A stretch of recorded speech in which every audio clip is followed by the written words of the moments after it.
talking about improving our homes and how to increase our chances of selling that property. Well, I'm joined by Simon Bray, the Chief Operations Officer of privateproperty.co.za. Thanks for coming to the show.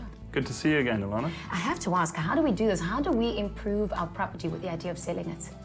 Well, there are a couple of important things that owners should bear in mind when they're marketing their properties.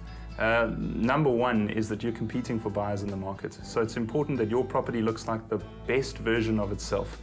So clean your house for sure. Make sure you get great photographs taken of the place. And then another key thing that I think people forget too often is to make sure that they market it on the right platforms. Online websites are definitely the buyer's choice at the moment. So make sure your property is listed on the right website.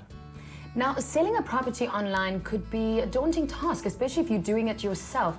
Is there ever a right time to sell? I think the right time for someone to sell is a personal choice. Maybe the family's getting bigger and they need a garden, or perhaps the family's moved out and they need to downsize. That said, I think the market is turning around. We're seeing a significant increase in rental prices, and that means that those people that would have rented are likely to get back into the buying market soon. Well, I would imagine that one person's home is another person's home. You're on the site and you're looking at pictures, and how do you make sure that it's not just pictures and descriptions? No, absolutely. I think that's one key that people should remember when they're marketing their property online. It's important to pick something unique about your property. That property is your home ultimately. You know everything there is to know about it. Pick its redeeming feature and make that the central theme in all your marketing. Now, when we are online, pictures of unfurnished homes can often look almost dull and depressing, and pictures with furniture in it, sometimes you don't like the style in which the house is decorating. Do you have any advice for perhaps posting a furnished home and also an unfurnished home? A lot of people actually ask this question because furnished homes, they have a very sense of style that comes across in the apartment or the house, and some people feel that style will clash with someone else's personal style. The truth is, from the statistics we see on our site, furnished homes do get more attention than unfurnished homes.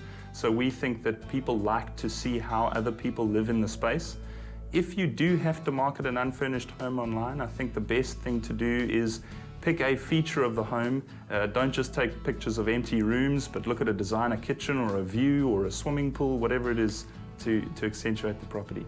Now, when we're talking about furnished homes, I can't stop thinking about the top billing apartment and, of course, a dream home that could be, well, one of ours. The actual property, each week we're adding a different layer to it. Tell me more about that. Is there a price ceiling? When are we spending too much on it? Yeah, it's a good question because this is far more than just a property that we're giving away. I mean, there's the wardrobes, there's the wine cellars, there's the fantastic appliances in the kitchen. And a lot of people are concerned of overcapitalizing their home. I think in this case, it's almost impossible to do. The block is going to be a premier development in Cape Town. The penthouse, I believe, is sold for 27 million. So in terms of the other apartments in the block, it's going to be very difficult to reach any sort of price ceiling. So any improvements you make are going to be realized in real value. Well, I can't wait to just take my toothbrush and move in because that's all I'll need. It's amazing. Well, stay tuned and don't miss Top Billing this evening at 8:30 on SABC3 to see the latest developments with the Top Billing Dream Apartment. It's worth over 5 million rand. So watch for your clues on the show, and if you SMS the correct answer, you could stand a chance of winning an iPad from privateproperty.co.za. That's on Top Billing tonight. My top billing dream home in proud association with Private Property, SA's leading property website.